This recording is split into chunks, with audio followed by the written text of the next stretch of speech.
Alors Séraphin Gourmand est une aventure incroyable qui est partie d'un métier développé par les sociétés de tiers financement. De ce métier est né un référentiel métier et une matrice qualité qui a permis de sortir la rénovation des maisons de la situation de non-qualité dans laquelle elle était engluée pour aller vers quelque chose qui soit tenu.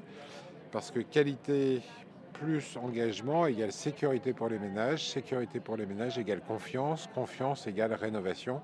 Et on sait tous que la rénovation des logements est quelque chose qu'il nous faut réussir, tant du point de vue des émissions carbone que du point de vue des consommations d'énergie, mais également du point de vue de la stabilité sociale. Le logement en France aujourd'hui n'est pas dans un très bon état.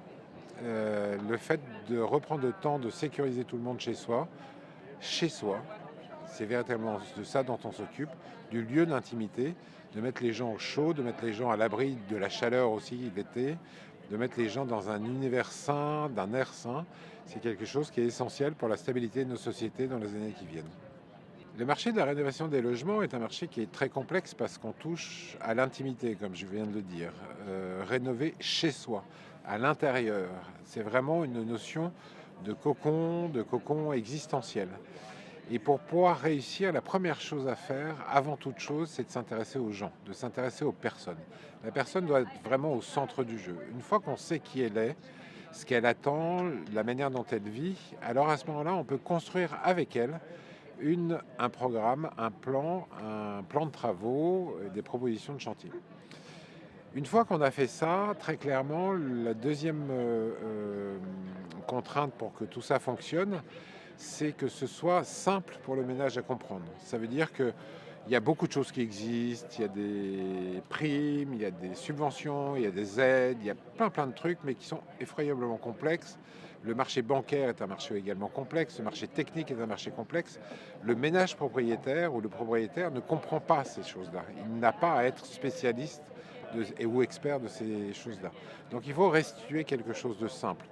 Et ce quelque chose de simple que le réseau des Séraphins a déployé, c'est arriver à fournir un plan de travaux qui soit de qualité, mais également un prix par mois sur combien vont coûter ces travaux en fait au ménage tous les mois pendant une période qui doit être communiquée aujourd'hui aussi, entre 10 ans et 20 ans.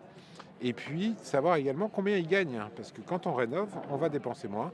Et donc, combien je paye par rapport à combien je gagne, ça me dit de manière très simple, moi, humain, si j'ai envie d'y aller ou si j'ai pas envie d'y aller. Le troisième point, c'est la confiance. Il faut qu'il y ait de la qualité, il faut qu'il y ait de la qualité d'exécution, il faut qu'il y ait de la qualité d'accompagnement, il faut qu'on me comprenne, il faut qu'on comprenne aussi qu'on va venir me déranger très brusquement, très violemment, puisqu'il y a des gens qui vont venir chez moi pendant plusieurs jours, voire plusieurs semaines. Il va falloir que je vive avec et j'ai besoin que ces gens-là soient des gens de confiance.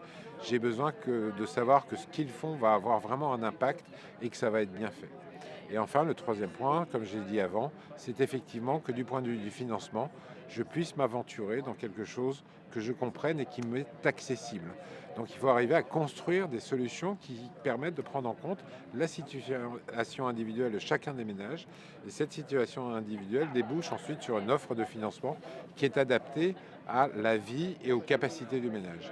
Et c'est sur la base de ces trois composantes, qualité, accompagnement, présence et financement, que je sais que le marché de la rénovation pourra fonctionner. Séraphin a développé et possède une expertise sur ces trois sujets. Cette expertise est regroupée au sein du référentiel métier, assorti d'une matrice de qualité. Et Séraphin aujourd'hui est un des acteurs principaux de l'émergence du projet de FIDEO, Banque de la Rénovation, qui permettra de mettre à disposition des ménages le financement parfaitement adapté sur lequel il n'aura pas à porter la trésorerie, par exemple, de l'avance des aides. Il n'aura pas à s'engager au-delà de ses moyens, au-delà de son reste à vivre, au-delà de la capacité de financement dont il dispose. Parfait. Ouais, c'est l'idée de porter la complexité pour délivrer de la simplicité au ménage en fait. Exactement. Ça veut dire qu'aujourd'hui, c'est un marché très complexe puisque le métier n'existe pas encore tout à fait de manière formelle. Donc il faut déporter tout ce qui est complexe sur des acteurs qui vont intégrer cette complexité, mais qui vont restituer de la simplicité. Donc les techniciens doivent pouvoir faire des plans de travaux compréhensibles par le ménage et ensuite exécuter sans avoir à envahir le ménage de complexité technique. Les accompagnateurs doivent pouvoir dialoguer avec le ménage et le rassurer et lui offrir avec des mots simples une perspective sur son logement et sur son environnement de vie. Et les financiers doivent pouvoir délivrer, encore une fois, comme je l'ai dit au début, une proposition extrêmement simple de redevance mensuelle, de coût mensuel, qui sera comparé à un gain mensuel en fonction des économies d'énergie qui auront été faites. Très clairement, aujourd'hui, le marché dispose de tous les atouts qui sont nécessaires et suffisants pour pouvoir avancer. J'ai peut-être deux vœux. Le premier, c'est qu'on manque de professionnels vu le volume de travaux qui est devant nous et que ces professionnels-là, aujourd'hui, sont longs et compliqués à former, que peut-être les fédérations professionnelles aillent de plus en plus vers la formation par reconversion. Beaucoup de salariés souhaitent changer de job pour avoir un job qui a un sens, un job qui correspond mieux à ce qu'ils estiment être la contribution qu'ils peuvent apporter au monde pendant la durée de leur vie. Donc il y a un sujet là, de ce côté-là, pour attirer des nouveaux professionnels et faire que les fédérations professionnelles les accueillent de la manière la plus digne possible. J'ai sans doute un deuxième vœu aussi, c'est vis-à-vis de l'État, qui est une stabilité plus forte du périmètre dans lequel tout ça s'inscrit. Parce que c'est pas tant qu'on ait besoin de plus ou de moins, c'est qu'on a besoin d'avoir une perspective relativement long terme sur ce dont on va pouvoir disposer pour faire grandir et évoluer ce secteur. Et le changement un peu trop rapide, on va dire, des règles du jeu fait que les sociétés qui aujourd'hui souhaitent investir ce marché ont du mal à se structurer parce qu'ils ne savent pas si les conditions de marché vont changer ou pas. Donc plus de stabilité de la part de l'État et plus d'allant de la part des fédérations professionnelles sur la formation par reconversion. La joie, l'énergie et le professionnalisme des acteurs. On sent véritablement que tout le monde est là par rapport à un objectif qui est vraiment un objectif public, qui est un objectif de société, qui est un objectif voire même de l'humanité. Il y a la question du carbone, c'est évident, il y a la question de la réduction des dépenses d'énergie et du coup la maîtrise de notre indépendance énergétique. Mais il y a également la question de est-ce qu'on peut mettre tous nos concitoyens dans la partie de leur vie qui est la plus essentielle, à savoir leur chez eux, leur intime, leur chez-soi, de les mettre à l'abri et de les mettre dans des conditions qui fassent que leur vie soit belle et bonne et que du coup ils puissent s'exprimer et apporter leur talent.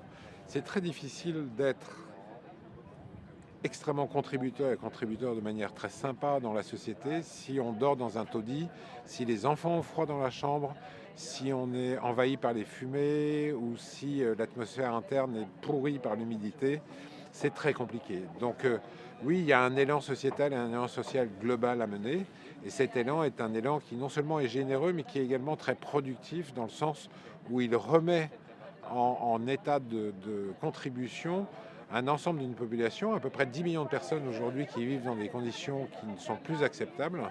Et ça permet de remettre tous ces gens-là dans une société qui devient un petit peu plus juste et un petit peu plus équilibrée. Je suis au sein de Séraphin, un des membres de l'association Séraphin. Je contribue en particulier à l'émergence du projet Fidéo Banque de la Rénovation. Avec mon passé de banquier, je comprends ce dont les banquiers ont besoin. La complexité qui les assaille au vu des conditions de marché, comment faire pour la déporter et la concentrer sur une structure spécialisée, donc qui sera Fidéo Banque de la Rénovation énergétique. Et donc mon rôle est de contribuer à affirmer Séraphin et à raconter l'histoire en fait de cette société de financement, comment la construire, jusqu'où elle doit aller et comment est-ce qu'elle doit se constituer. Et puis plus globalement, je dis que je suis membre de l'association Séraphin parce que c'est vraiment un club sympa dans lequel les gens sont vraiment géniaux.